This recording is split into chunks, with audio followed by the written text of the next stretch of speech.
Hello friends, આજે આપણે બનાવશું કેળનું અથાણું.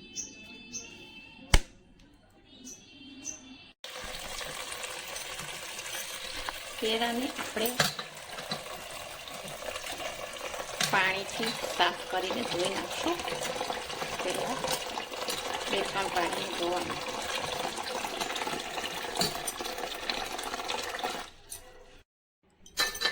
પછી કાળ કેળા નહીં નાખવાના, તે બધા વીણી લેવાના. આપણે એમાં મીઠું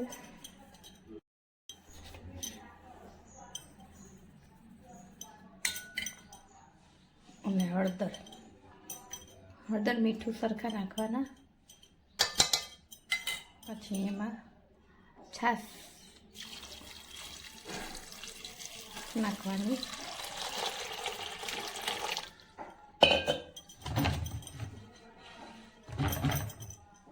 પછી એમને પલળવા દેવા મૂકી દેવાનું. અને 8 દિવસ સુધી કેળાને પલાળી રાખવાના છે. અને ઉપરથી પછી રોજ આસ કાઢી નાખવાની અને બીજી છાશ નાખવાની અંદર. 8 દિવસ એની પ્રોસેસ કરવાની છે. આ કેળા આપણે 8 દિવસ છાશમાં પલાળ્યા હતા. હવે એને પાણીથી છાશ કાઢી નાખવાની ને પાણીથી સાફ કરી નાખવાના. પછી કોરા પાડી દેવાના, એકદમ કોરા થઈ જવા જોઈએ. પાણી બધું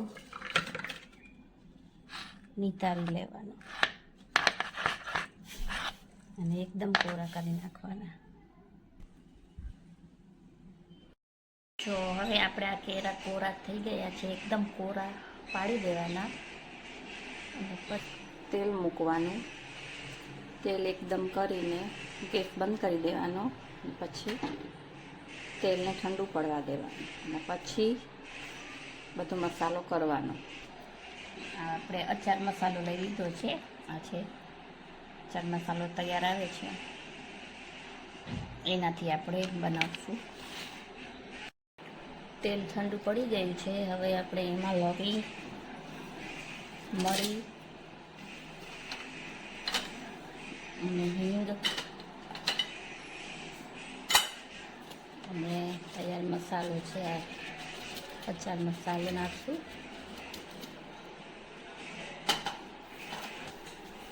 પછી કેળા નાખી દઈશું.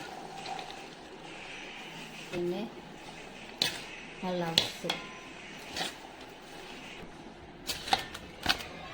અથાણું આપણું તૈયાર થઈ ગયું છે.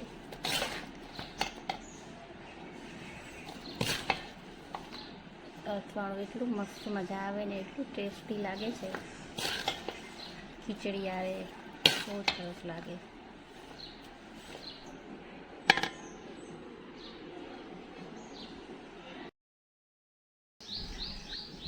કેળાનું અથાણું થઈ ગયું તૈયાર.